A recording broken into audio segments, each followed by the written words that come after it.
Olá, meu nome é André Michelin, para quem não me conhece, sou formado pela FAMERP desde 2007 e fiz toda a minha formação nessa instituição, desde a parte de cirurgia geral, a parte de vascular e também angiorradiologia intervencionista e cirurgia endovascular. Aqui é um caso de um pseudoneurisma de artéria femoral devido a um pós-operatório tardio de enxerto aortobifemoral, olha lá, bem pulsante essa região. Então, a dificuldade que a gente tem é para abordar, porque fica muito grande, ó, esse pseudoneurisma. E isso gera uma dificuldade enorme para realizar os tratamentos, desde o risco de romper durante a dissecção, até mesmo durante o procedimento, tem uma dificuldade técnica aí, porque é muito fibrosada essa região. Você tem uma dificuldade, principalmente nessa parte da carapaça, né, do pseudoneurisma. Você, para conseguir isolar e clampear, acaba nos prejudicando por conta da perda da anatomia, né? E há uma aderência muito grande nas estruturas adjacentes. Nessa imagem aqui de sagital, você consegue ver que não dá para saber certinho aonde que sai a artéria femoral, femoral superficial. Fica bem difícil de você conseguir isolar. Então, nessa imagem coronal aqui, você também não tem essa definição. Então, por isso que esse tratamento, a gente opta, às vezes, de fazer híbrido. Então, por exemplo, só para vocês terem uma noção, a gente tem essa visão de como que está o pseudo, aí eu fiz uma arteriografia intraoperatória, e no caso, no final, eu tinha colocado um balão, deixei insuflado e fiz o enxerto aqui. Então, foi tirada toda aquela região e fiz um enxerto com PET. Então, olha aqui como que ficou. Esse é o resultado final. Aqui está a prótese, só para vocês terem uma ideia como que a gente tem dificuldades nesses procedimentos. Ele tinha feito um trombo aqui, depois que eu fiz a anastomose. Aí eu tive que até passar um Fogarty. Então, são regiões que acabam dificultando pelo acesso da carapaça desse pseudoneurisma.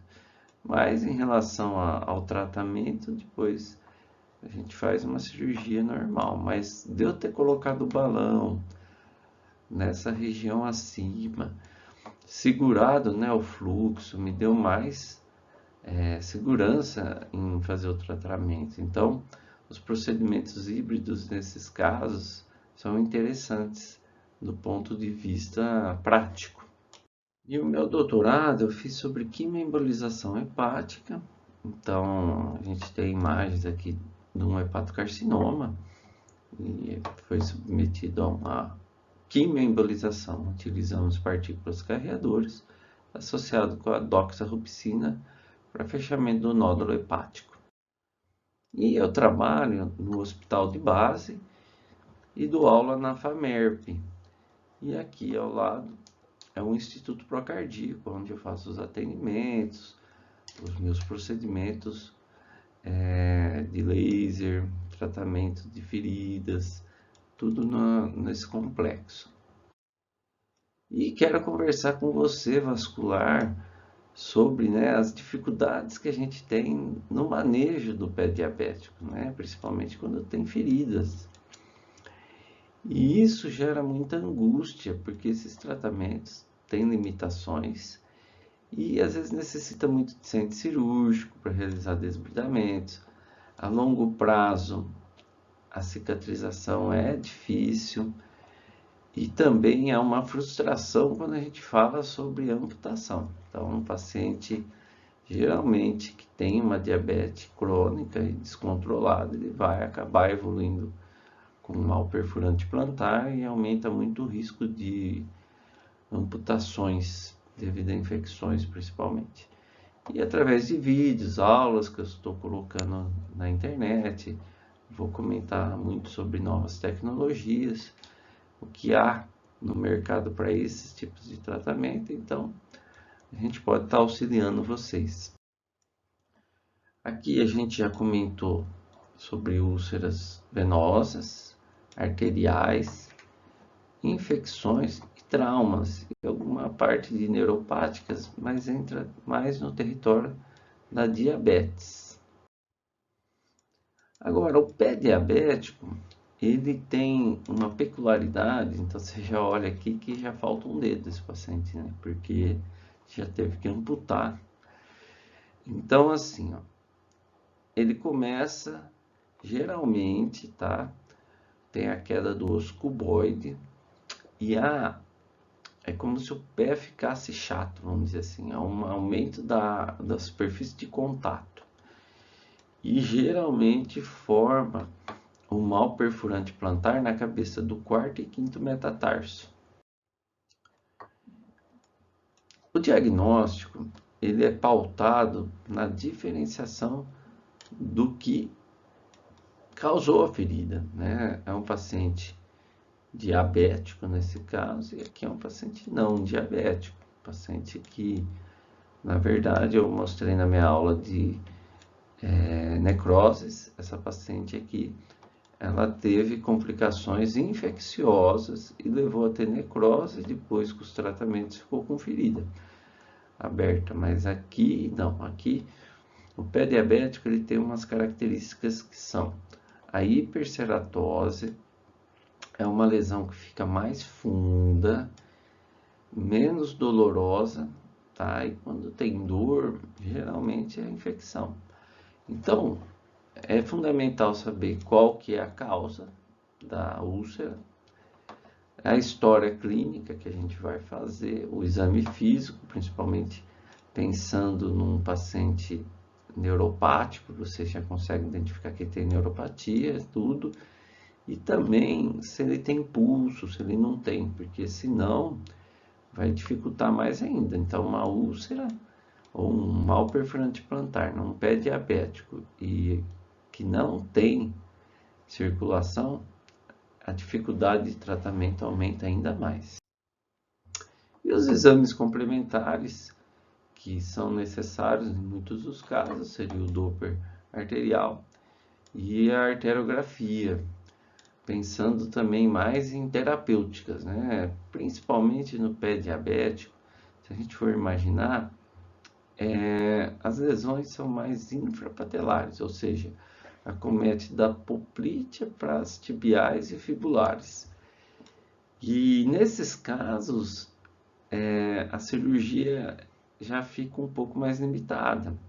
Se ele tiver o território femoropoplíteo aberto, o melhor tratamento infrapatelar acaba sendo a angioplastia.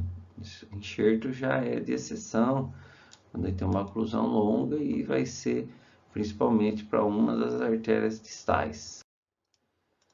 E o pé diabético ele tem uma série de tratamentos que a gente observa, desde antibióticos de amplo espectro, desbridamentos, uma modalidade nova aí, em alguns casos, são interessantes, o laser transdérmico, a angioplastia, a revascularização com enxertos, câmara hiperbárica. Tem também o curativo a vácuo, que no diabético, em alguns casos vai bem, em outros casos não vai bem. Porque o diabético é uma evolução diária. O risco de infecções é grande e a persistência da infecção. Só se for um pé diabético muito secretivo, aí tudo bem. Se não, eu vou mostrar algumas imagens na sequência depois, aí a gente fala melhor. O laser seria um tratamento, principalmente em paciente que não tem infecção, paciente que não está tendo um mau cheiro, seria mais para auxiliar um pouco nessa cicatrização, tá? Então, no pé diabético, realmente o laser, nos casos que eu venho fazendo, ele mostra um pouco de bacteriostático, assim, no sentido que ele segura um pouco a infecção nesse aspecto, por ser aberto, e ajuda na cicatrização. Mas nada adianta de laser se ele não tiver os tratamentos auxiliares, que seria, no mal perfurante, usar o Baruch, que é um calçado que, no caso, não deixa um contato com o solo do antepé ou retropé, dependendo onde é a ferida. E isso ajuda bastante na diminuição da carga sobre a ferida. Então é importante no pé diabético também que o calçado seja largo para não apertar, principalmente as laterais, e não seja muito curto a questão da altura, para não comprometer os pododáctilos na parte da pressão nessa região. Então aqui é um exemplo de pé diabético meu do consultório, que ele chegou com mau cheiro e muita dor nessa região, muita dor. E aí eu fui olhar a fundo, né? Aqui é a foto depois, né? Fui olhar certinho, eu puxei, tinha um pedaço de osso. Ou seja, provavelmente o desbridamento passado ficou um pedaço e o processo de expulsão, né? Porque estava bem, com muito mau cheiro. Aí, o que eu fiz? O paciente eu internei, porque ele continuava com mau cheiro. Eu falei, pode ser que tenha algum tendão. E durante o procedimento, olha o tamanho do tendão, né? Então a gente puxou esse tendão, ele veio inteiro, praticamente. E aí melhorou. O paciente se sentiu melhor, mantive antibióticos, perdeu, saiu a cultura, né? Então começou a cicatrizar essa ferida, cicatrizou. Então você vê como que sempre no pé diabético tem alguma coisa que não vai bem. Então ele dá muitos sinais, o pé diabético. Só que os sinais são rápidos, né? Tem casos que o paciente começa a sentir num dia, no outro já está com pulso. Então a imunossupressão, talvez vamos dizer assim, causada pela diabetes, ela prejudica muito tanto a resposta, né, do organismo às infecções. E aqui a gente volta a dizer sobre o pé diabético como sendo uma infecção grave mesmo. E que em muitos casos, a maioria, internação, desbridamento, cirurgias, é um processo longo para tratá-los. Antibióticos de amplo espectro, lesões tróficas, né, de pele. E nesses casos, eles são, muitas vezes, chegam muito tarde para nós. Nem nesse caso aqui, ó, uma paciente, né, de 38 anos, um mau cheiro horrível, saindo do pulso dessa região. E quando a gente vai fazer sempre a avaliação radiológica, a gente sempre faz raio-x do pé, olha o que a gente observa, ela tinha já até uma fratura do calcâneo. E cheia de gás, que se estendia, né, na perna. Então, não teve jeito. A indicação nesses casos dessa paciente, infelizmente, mas não deixa de ser um tratamento, é amputação primária. Ela fez uma amputação infragenicular. Às vezes a gente fica deixando postergar, essa paciente entra numa sepse, um choque séptico, vai para um quadro de insuficiência renal e aí acaba dificultando muito a cicatrização no futuro. Então é um paciente que não dá para ficar esperando.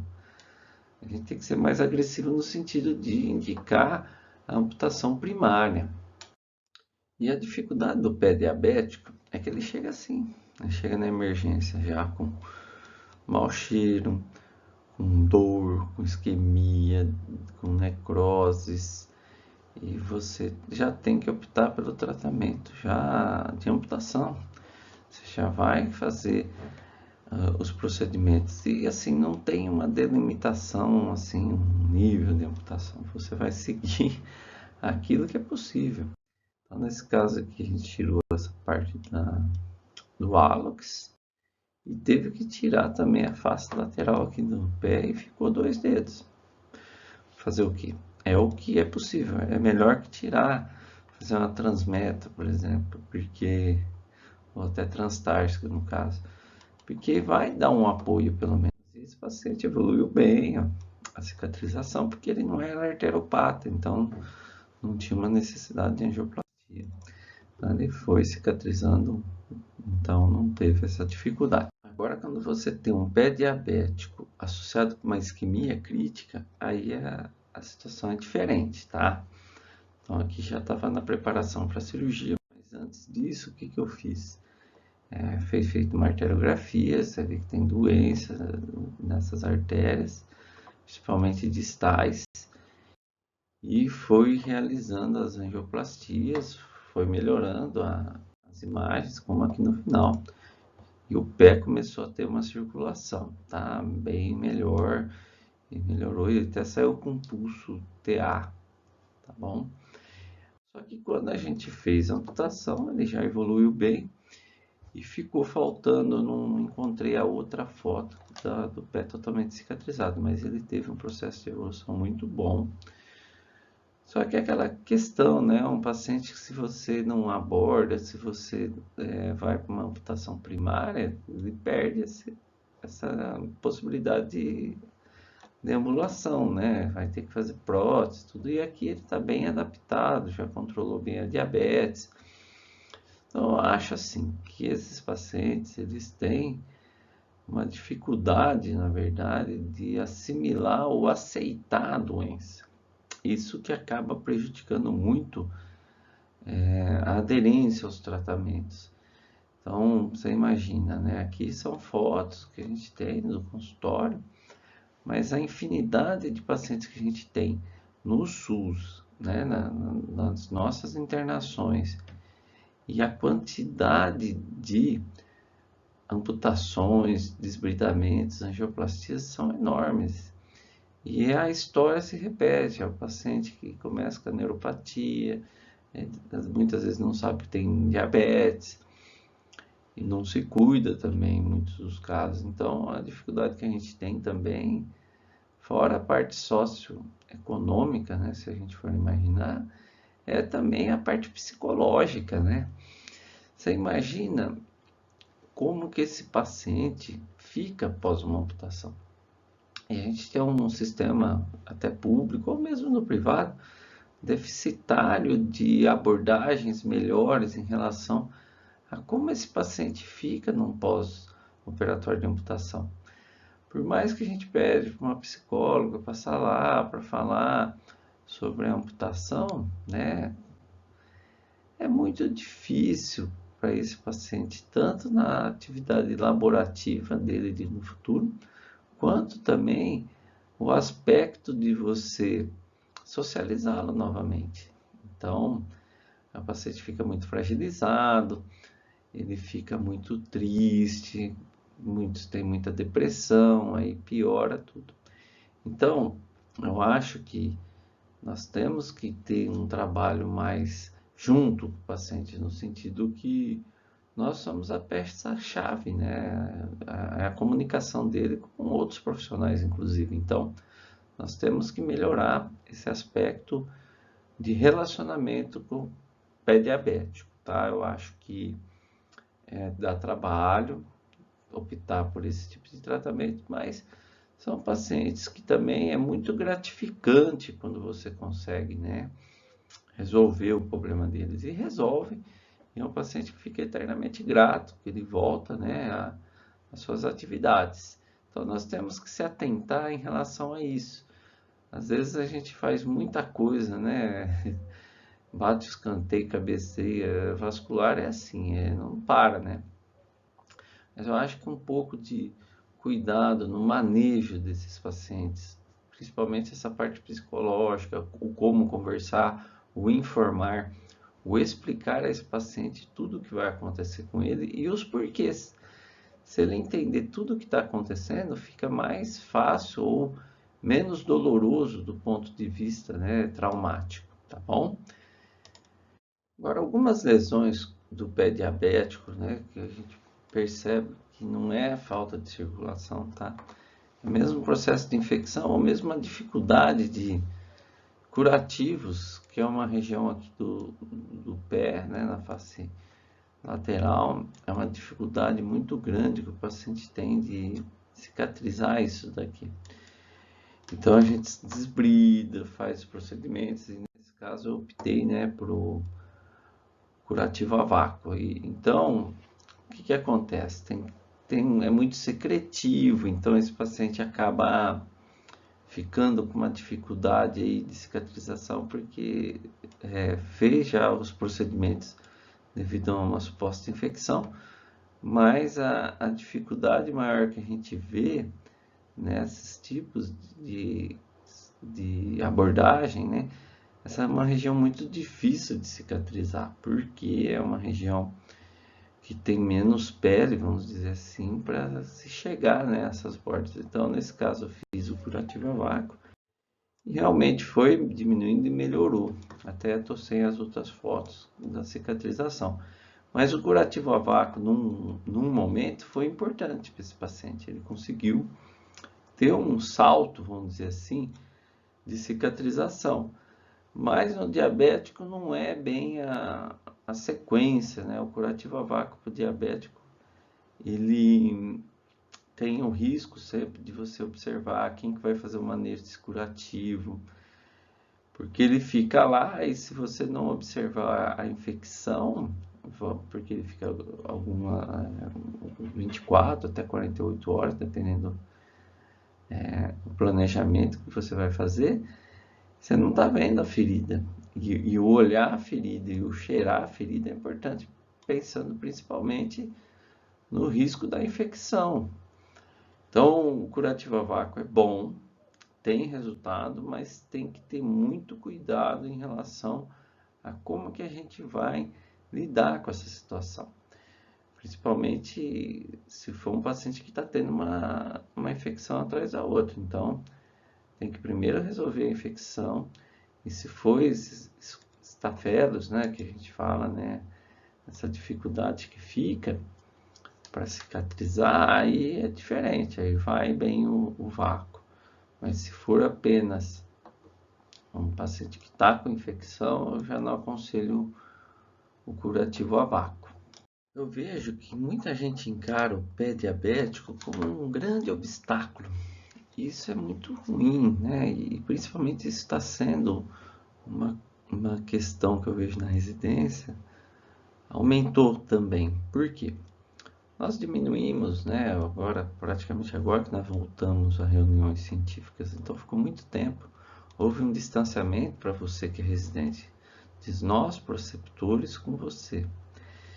Isso está prejudicando a formação de vocês e também a relação do residente com o paciente. Então, imagina se a tua vivência com o pé diabético já está faltando uma estrutura por trás, por exemplo, o preceptor junto, para mostrar como ele faz, como ele lida com isso. Então, vocês ficaram meio que sozinhos, principalmente em casos que está aí no Covid, acabam fazendo amputações, mas apenas vocês. Então, houve algumas dificuldades nesse aspecto e eu acredito que isso também vem prejudicando, né, essa relação do residente com o paciente, que necessita de muito cuidado, né, muito amparo. E a residência a gente que acaba se refinando, né, para o nosso consultório, onde você vai praticar para aprender e nos virar depois, né, no consultório. Então, é uma vivência que vocês precisam intensificar. Agora, eu vejo o pé diabético como uma grande oportunidade, porque um paciente com pé diabético, né, ele me gera desbridamentos, angioplastias, então, revascularizações. Hoje eu estou utilizando muito laser, então a gente consegue, esses pacientes com feridas no diabético, fazer um ganho extra, vamos dizer assim, de uma forma que não é remunerado pelo convênio e o paciente adere bastante, gosta bastante dos resultados. Então, isso nos ajuda muito. Agora, continua um obstáculo, né, o pé diabético, porque houve essa alteração, né, do nosso jeito de atender pela pandemia, tudo. Houve uma queda de procedimentos, mas ao mesmo tempo o pé diabético é uma urgência. Então você pode estar fazendo ele, né, fazendo as cirurgias de forma, né, do dia a dia.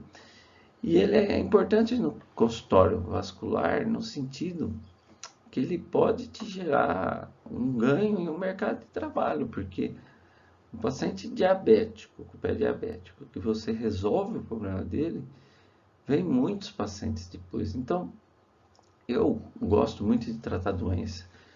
E eu considero que a doença é ela que me traz os pacientes estéticos, porque todo paciente meu que eu consigo, né, e resolvo os problemas de dores ou problemas de circulação ou de cicatrização, ele me gera muitos pacientes estéticos, porque esse paciente é muito fiel e pode ter certeza, esposa, filha, todo mundo ele vai indicar para você. Então é interessante essa relação, né, de doença e viram pacientes depois estéticos indiretamente. Agora, o jeito errado da gente lidar com essa situação do pé diabético é ficar na zona de conforto, falar, não quero fazer isso, eu só quero fazer o arroz com feijão, só quero tratar varizes. E eu vejo que o mercado que a gente vem perdendo, no sentido que a gente tem a capacidade melhor, vamos dizer assim, de lidar com o pé diabético. Hoje tem muito ortopedista mexendo com o pé diabético, enfermeiras, técnicos de enfermagem fazendo curativos, cobrando curativos, né? Nós não sabemos cobrar, né, de uma forma assim que a gente pensa, é do convênio. Mas o paciente que tem mais de um retorno no mês, você pode fazer um programa de acompanhamento intensivo, de querer melhorar essa cicatrização, o laser, uma série de alternativas que você pode gerar. E a gente tem que ter metas maiores. Eu acho que, né, o vascular ele chega numa fase que ele pode se acomodar muito, né? Falar, vou fazer coisa que não dá trabalho, só varizes. Mas a gente tem muita doença para explorar. Então, essa pandemia atrapalhou, né, os consultórios e quem trata doença não falta paciente. Tratar doença sempre vai ter paciente. O que você pode fazer é dividir o consultório, fazer mais atendimentos de doenças, dependendo do dia da semana, e o outro você faz mais estético. Acho que é uma grande alternativa que a gente tem aí. E o jeito certo, né? A gente tem que ser criativo, tem que parar de ficar se lamentando, tá difícil aprender, né? Então, principalmente aprender novas tecnologias para poder fazer os tratamentos, né? Às vezes, nós temos o laser hoje, que seria uma grande vantagem, eu vejo, né? Para o manejo de todos os tipos de ferida, inclusive no pé diabético, e não ficar assim, eu não quero fazer isso, tá difícil, eu não vou aprender. Nós não podemos ficar para trás. Sempre tem que estar buscando as novas tecnologias, buscando alternativas para cuidar melhor dos nossos pacientes. Então, eu agradeço muito quem acompanhou até o final desse vídeo, porque realmente é um longo, mas é um jeito de poder explicar melhor e poder passar para vocês de uma forma mais completa, né, esses conteúdos. E peço, né, se vocês gostaram do vídeo, comentar com outros vasculares ou você que é residente com seus colegas. Vou estar disponibilizando esse material nas redes sociais para quem precisar mais informações. Então, o pé diabético aqui ficou em 2 etapas, eu fiz 2 aulas e a próxima aula eu vou falar de erisipela, que é um tema muito frequente, que às vezes acaba não sendo o vascular que vê, mas eu tenho algumas novidades em relação à erisipela para tratamentos. Então é interessante, a próxima aula vai ser bem bacana esse conteúdo. Então, um abraço a todos e até mais.